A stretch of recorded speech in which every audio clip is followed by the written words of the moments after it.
биз Бишкекте эле өнүктүрө бербей, биздин аймактарыбызда өнүктүрүшүбүз керек да. Биз аймактарда адамдарга, биздин калкыбызга биз реалдуу проектти көрсөтүшкө кызыктырыпчы.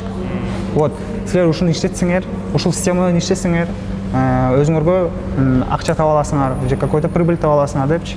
Арсен Бишкектеги айыл чарбаны айтинин жардамы менен өнүктүрүү боюнча долбоорлордун сынагына катышып жатат. Ал командасы менен адамдын эмгегин дээрлик талап кылбаган акылдуу күнөөскана куруп жатат.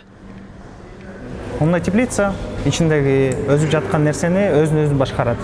Адамдын жардамы жок. Мисалы, 28 градустан өйдө болуп кеткенде бизде кулер иштеп баштайт. Ал ошондо ичин абаны муздатат, салкын кылат. Ал эми эгерде салкындаткандан кийин 20 градустан ылый түшүп кетсе, бизде свет күйөт, ал ысытып баштайт. Ичин жылуу бир темпте кармаш үчүнчү. Бул жерде прототип болуп атат да. Бул биз Майкатондо көрсөтүш үчүнчү. Анан эгерде кийин спонсор болуп кетсе, биз чоң нерсе сала алабыз. Ал жакта деле ушул нерсени, бирок чоңураак нерселерин алып туруп, ар бир системанын кошуп иштетсек болот.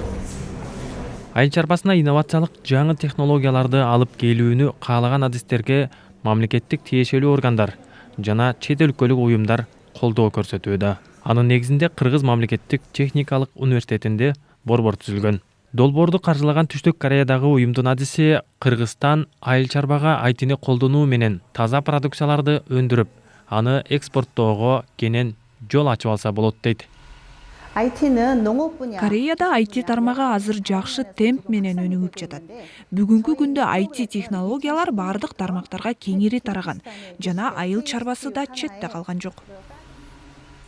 Учурда Кыргызстанда жасалма акыл IT тармагына өзгөчө көңүл бурулууда. Билим берүү министрлиги окуучулар менен студенттердин жаңы тармакты үйрөнүүсүнө шарт түзүү аракетин баштады. Ыктыярчылар кыргыз тилин түшүнгөн акылай аттуу жасалма интеллектти түзүштү. Жакында эле маралды бири-биринен ажыратып тааныган жасалма акыл иштеп баштады.